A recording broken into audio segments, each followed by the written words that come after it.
राष्ट्रपति शासन लागू होना एक तरीका अच्छा हो सकता है, लेकिन राष्ट्रपति शासन में फिर अमित शाह जी के कंट्रोल में चीजें आ जाएंगी। मैं कह रहा हूँ ना, इधर योगी जी हैं, उधर अमित शाह जी बैठे हैं। उनको स्वयं एक बार, पता नहीं वो सच में रो रहे थे या कोई नेशनल स्कूल ऑफ ड्रामा की ट्रेनिंग लेके इस प्रकार से उन्होंने, परफॉर्मेंस बहुत जबरदस्त थी लोकसभा में उनकी। योगी जी की सरकार और योगी जी स्वयं किस हद तक पुलिस का स्टैंडर्ड ले आए हैं अपने गलत काम कराने के लिए। उमेश पाल की हत्या से लेकर अतीक की हत्या और ये सारी हत्याएं जो हो रही हैं, ये एक साजिश के तहत, जिसमें केंद्र के बीजेपी के जो बड़े बड़े नेता हैं जो प्रधानमंत्री की दौड़ में, और योगी जी खुद जो स्वयं प्रधानमंत्री की दौड़ में, उनकी भी राइवलरी का नतीजा है। और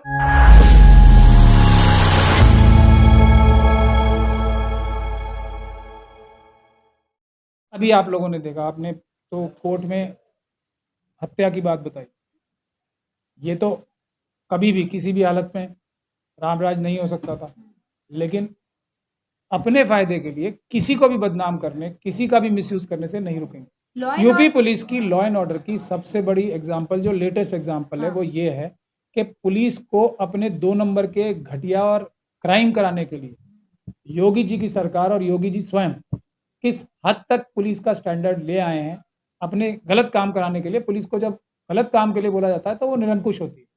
तो एक पुलिस का सीओ लेवल का अधिकारी एक महिला को वीडियो कॉलिंग करके, और जो रिपोर्ट्स आ रही हैं, निर्वस्त्र स्वयं होके उसको धमका रहा था कि तुम मेरे पास आओ, नहीं तो मैं तुम्हारे खिलाफ मुकदमा दर्ज कर दूंगा। ये क्या इसको रामराज कहना चाहते हैं योगी आदित्यनाथ जी, जो राम के मानने वाले हैं, जो राम की उपासना करने वाले हैं? ये तो उन लोगों को दर्द और तकलीफ ज्यादा होनी चाहिए, उनको योगी जी के खिलाफ कानूनी कार्रवाई करनी चाहिए, आरएसएस और बीजेपी के खिलाफ कानूनी कार्रवाई करनी चाहिए कि इतनी एक आराध्य, जो करोड़ों लोगों के आराध्य एक जो है, उनके बारे में इस प्रकार से क्यों नाम गलत इस्तेमाल किया जा रहा है। तो ये है उनकी असलियत। लेकिन एक तरफ कहा जाता है यूपी गुंडा मुक्त राज बन गया है, लेकिन उसी के साथ साथ उमेश पाल हत्याकांड हो या फिर कई ऐसी घटनाएं हो चुकी हैं। अतीक अहमद की घटना देख लीजिए, पुलिस की सिक्योरिटी में गोली मार दी गई।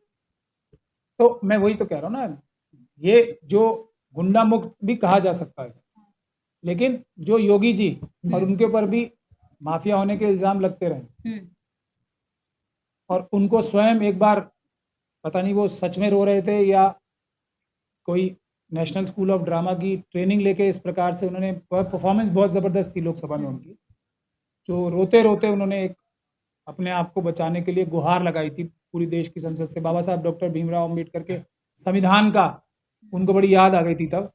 तो उस समय भी और आज भी उनका, और स्वयं फिर अपने ऊपर से इतने सारे मुकदमे वापस लिए, तो लेकिन उनके ऊपर भी एक माफिया होने के इल्जाम लगते रहे। तो अब क्या हुआ है कि एक प्रकार के माफिया, जो एक समुदाय के माफिया हैं, उनको छोड़ के बाकी सभी समुदाय के माफियाओं को खत्म किया जा रहा है।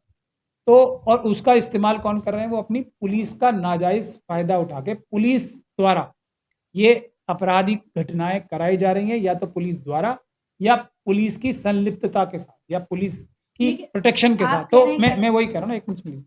तो जब ये काम हो रहा है, तो अब जब पुलिस स्वयं गुंडा बन चुकी है, सारे पुलिस अधिकारी नहीं, लेकिन जो भ्रष्ट पुलिस अधिकारी जो गुंडागर्दी कर रहे हैं, तो एक तरह से ये जो कोई धंधा या बिजनेस होता है ना, ये उस तरीके से लेकर जो माफियागिरी का बिजनेस है, वो बाकी सभी लोगों को खत्म करके एक वर्चस्व बनाने का, यानी कि मोनोपोली अपने भ्रष्ट पुलिस के अधिकारियों की, गुंडागर्दी माफियागिरी की, और अपने समुदाय के जो एक खास समुदाय के जो माफिया हैं, उनकी वर्चस्व उत्तर प्रदेश में स्थापित किया गया है। सिर्फ ये है कि अब एक प्रकार के लोगों का और पुलिस के भ्रष्ट अधिकारियों की गुंडागर्दी चल रही है यूपी में, वर्चस्व कायम हो गया। जो घटना हुई उससे कहीं ना कहीं कानून व्यवस्था पे सवाल खड़ा होता है।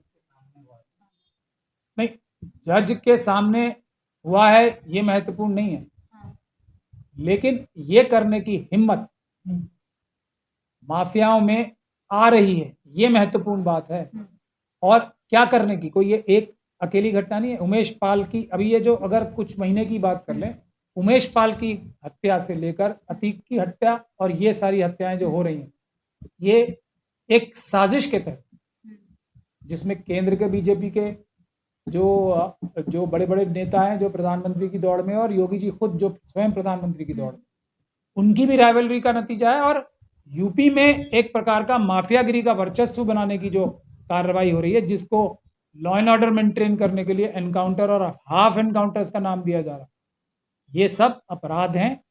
वक्त आने पर, समय आने पर इन सभी अपराधियों के खिलाफ भारत का संविधान जो है एक ना एक दिन एक्शन लेगा, और ये सभी अपराधी तो कानून की जद आप में कह रहे हैं आएंगे। संविधान एक्शन लेगा, तो क्या आप क्या कहना चाहते हैं, क्या यूपी में राष्ट्रपति शासन लागू हो जाए? राष्ट्रपति शासन लागू होना एक तरीका अच्छा हो सकता है, लेकिन राष्ट्रपति शासन में फिर अमित शाह जी के कंट्रोल में चीजें आ जाएंगी। अब वो स्वयं ही अब जाएं तो कहाँ जाएं, एक ऐसी स्थिति हो चुकी है यूपी जैसे प्रदेशों के लिए। तो अमित शाह जी के ऊपर स्वयं इतने सारे मुकदमे थे, वो तो एक तरह से तड़ी पार के ऑर्डर भी थे उनके खिलाफ, वो भी जेल रह के आए, उनके ऊपर भी आपराधिक गतिविधियों के, माफियागिरी के कितने इल्जाम लगे थे। तो योगी जी या अमित शाह जी अगर राष्ट्रपति शासन लगा तो होम मिनिस्ट्री ही एक तरह से राष्ट्रपति शासन में एकदम मोस्ट पावरफुल हो जाती है किसी स्टेट में। और लगना चाहिए सबसे पहले इस वक्त तो यूपी से भी पहले मणिपुर में लगना चाहिए, जहां भी एक अमित शाह जी के खुद के चीफ मिनिस्टर हैं, उनके बहुत ही क्लोज हैं वो, तो वहां नहीं लगवा रहे वो राष्ट्रपति शासन।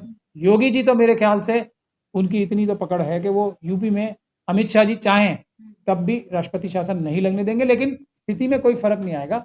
ये है कि अभी एक प्रकार के माफिया, एक समुदाय के माफिया हैं, फिर एक दूसरे समुदाय के माफिया आके वो बनाने की कोशिश करेंगे। लेकिन जरूरत इस बात की है कि इन सभी अधिकारियों को, इन सभी जो राजनीतिज्ञ हैं, उनके खिलाफ कुछ मजबूत लोगों को या कुछ मजबूत वकीलों को मिलकर आपराधिक मुकदमे इनके खिलाफ दर्ज करने चाहिए, ताकि और उसकी इन्वेस्टिगेशन जो है, जो उसका विवेचना है, वो कोर्ट की निगरानी में करानी चाहिए, ताकि दूध का दूध और पानी का पानी हो सके। ये इतनी छोटी छोटी घटनाएं नहीं है कि हम देखें कि किसी एक गैंगस्टर को मार दिया।